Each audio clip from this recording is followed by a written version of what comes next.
Assalamualaikum warahmatullahi wabarakatuh. Salam sejahtera untuk kita semua.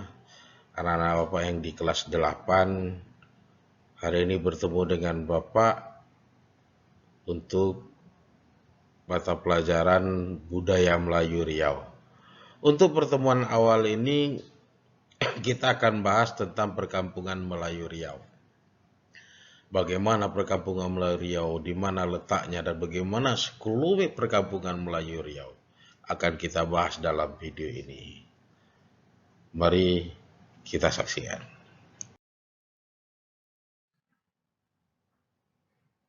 Pada perkampungan Melayu ini dapat kita lihat ciri-cirinya sebagai berikut. Yang pertama, kepala kampung. Kepala kampung di perkampungan Melayu itu disebut dengan istilah penghulu. Ada juga yang menyebutnya dengan orang gedang, dan ada juga yang menyebutnya dengan datuk, dan di daerah pesisir orang menyebutnya dengan sebutan batin. Inilah istilah-istilah di dalam perkampungan Melayu. Kepala kampung biasanya di dalam perkampungan Melayu ini dibantu oleh pembesar-pembesar kampung yang terdiri dari pucuk-pucuk suku dan orang-orang besar suku. Orang-orang besar suku, pucuk suku, bertanggung jawab dengan puaknya masing-masing, dan orang-orang besar suku bertanggung jawab dengan subpuaknya. Begitulah dalam pola kepemimpinan di dalam perkampungan orang Melayu ini. Kemudian ciri khas yang lainnya kita bisa lihat dari letak ataupun lokasi dari perkampungan Melayu. Perkampungan Melayu umumnya berada di tepi pantai atau di pinggir sungai. Dan rumah-rumah dibangun berbanjar-banjar menghadap ke laut atau menghadap sungai tersebut. Lingkup kampung yang berorientasi air tidak saja menempatkan sebagai kawasan penting yang memiliki beragam fungsi, tetapi juga memposisikannya sebagai pusat dari ruang kehidupan. Sehingga orang Melayu selalu disebut sebagai masyarakat akuatik. Karena lingkungan alam kampung selalu ditandai dengan ketersediaan wilayah yang dimanfaatkan oleh masyarakat untuk menjalankan aktivitas sosial. Makanya kalau kita lihat orang kampung Melayu dengan ciri khasnya seperti daerah Pelalawan ini ada ikan salai. Kenapa munculnya ikan salai ini? Karena perumahan atau perkampungan mereka ini letaknya adalah di tepi sungai. Jadi kehidupannya rata-rata adalah menjadi nelayan, maka dia penghasil ikan banyak di Melayu Riau ini. Kemudian juga ada di pesisir tepi pantai. Makanya jalur perairan merupakan jalur transportasi utama bagi orang-orang Melayu. Kemudian ciri khas yang ketiga melihat bahwa itu adalah perkampungan orang Melayu adalah sudah mulai munculnya ada fasilitas-fasilitas umum, makanya dia bisa dikatakan bahwa sebuah kampung di dalam Melayu ini. Seperti masjid sebagai sarana ibadah mereka, kemudian yang lebih kecil lagi ada surau. Ya, ini adalah sarana ibadah bagi orang Melayu. Kemudian juga ada balai adat atau kerapatan adat. Ini adalah untuk membahas masalah-masalah adat, masalah-masalah kampung yang diputuskan oleh tetua-tetua kampung. Yaitu tadi adalah para penghulu, orang gedang, datuk, dan batin bersama warga kampungnya. Kemudian rumah adat, ya rumah adat ini merupakan rumah tempat kediamannya para masyarakat Melayu. Ini tempat kediamannya itu dinamakan sekarang adalah rumah adat. Rumah adat ini merupakan tempat istirahatnya orang Melayu. Kalau balai adat hanya khusus untuk tempat untuk rapat atau bermusyawarah. Kemudian fasilitas umum lainnya yang ada di perkampungan Melayu itu adalah perkuburan. Nah, mereka ada perkuburan. Kemudian baru terakhir adalah hutan tanah. Nah, secara geografisnya ada hutan tanah. Nanti akan kita bahas lagi pada slide berikutnya. Perkampungan di alam Melayu merupakan lingkungan sosiokultural yang terbentuk berdasarkan geografis dan kultural serta berkembang secara evolutif. Jadi perkembangannya sangat cepat. Kampung dikenali dengan ciri khas keterjalinan kehidupan sosial dalam ikatan kekeluargaan yang sangat kuat.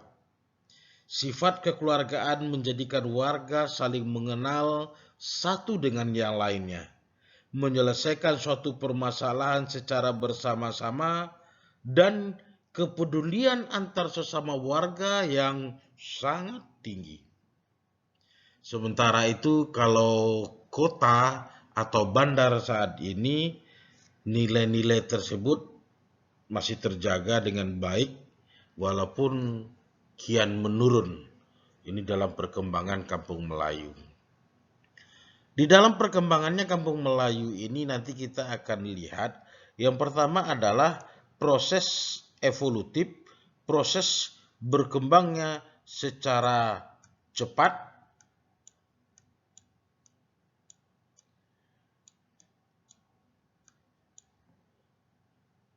Dan kedua adalah kita bahas hutan tanah, bagaimana hutan tanah itu di dalam perkampungan Melayu.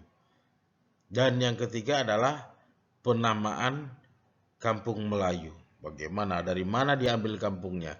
Nanti kita akan bahas di slide berikutnya.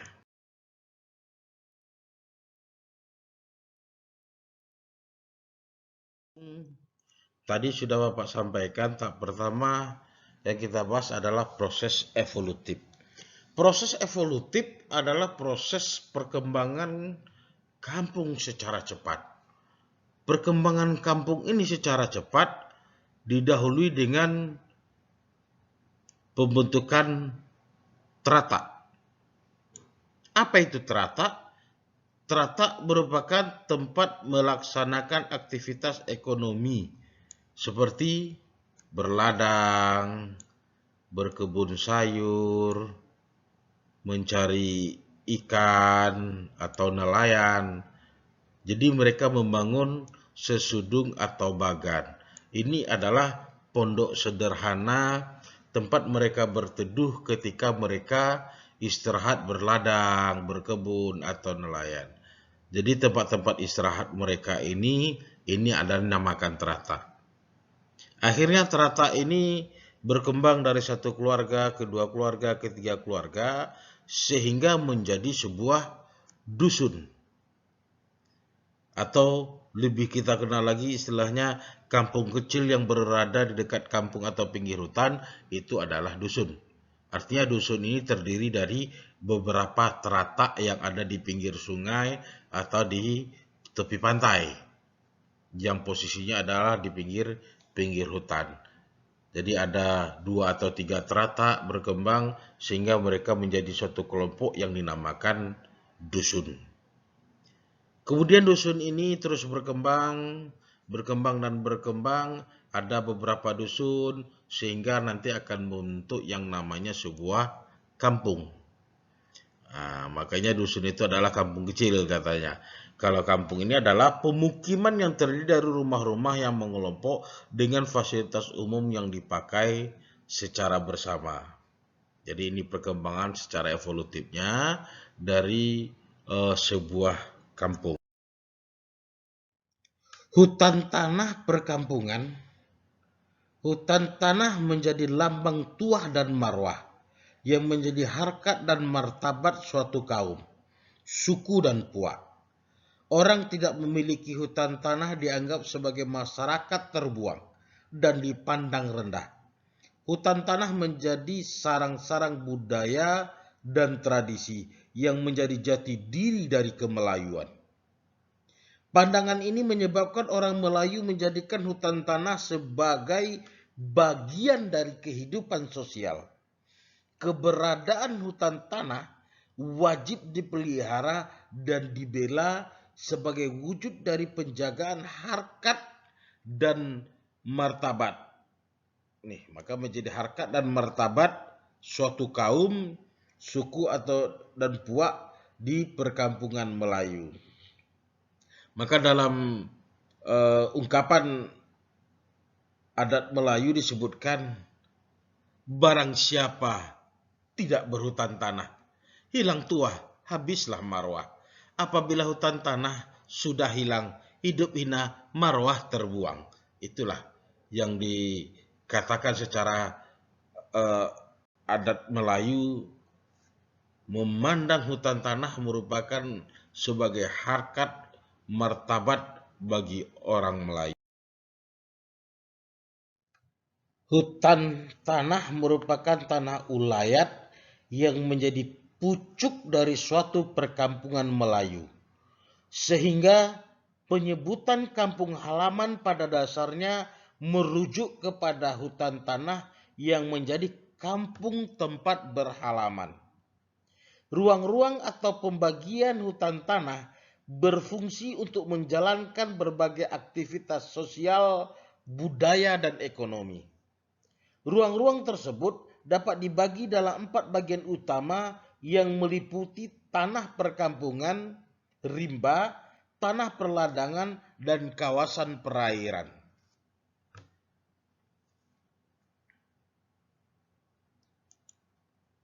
Yang pertama, tanah perkampungan.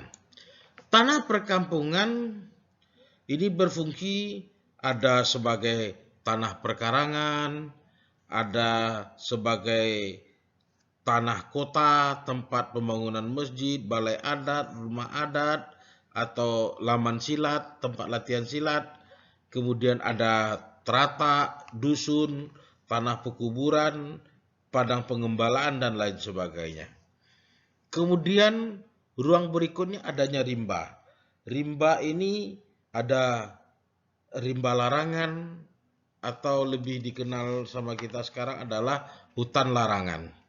Ada rimba cadangan atau hutan cadangan yang disebut dengan rimba simpanan atau hutan simpanan sebagai cadangan yang bisa dimanfaatkan untuk memenuhi kebutuhan ekonomi masyarakat berdasarkan ketentuan-ketentuan adat. Kemudian ada rimba kepungan sialang. Rimba kepungan sialang adalah rimba tempat tumbuh pohon sialang sebagai tempat lebah bersarang. Pohon-pohon yang berada di rimba kepungan sialang menjadi tempat bermain bagi lebah dan mengumpulkan sari-sari bunga dalam proses pembentukan madu. Kemudian ada tanah peladangan. Tanah peladangan adalah tanah tempat berladang atau berkebun sebagai pusat perekonomian orang Melayu. Kemudian kawasan perairan. Kawasan perairan meliputi lautan, sungai, danau, dan bancah. Kawasan ini menjadi milik bersama yang fungsi untuk menjalankan kegiatan ekonomi yang lestari dan berkelanjutan. Kawasan ini memiliki peran dan fungsi masing-masing di dalam pemanfaatannya.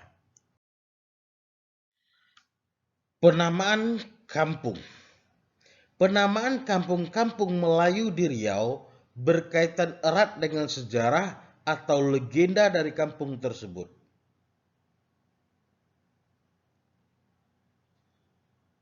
Jadi bisa kita lihat contohnya adalah langgam. Langgam ini dahulunya diambil dari nama pohon atau dari nama kayu. Atau seperti lipat kain. Penamaan Kampung Lipat Kain ini dulunya adalah sejarah Silancang yang tinggal di Gubuk Tua di daerah Lipat Kain.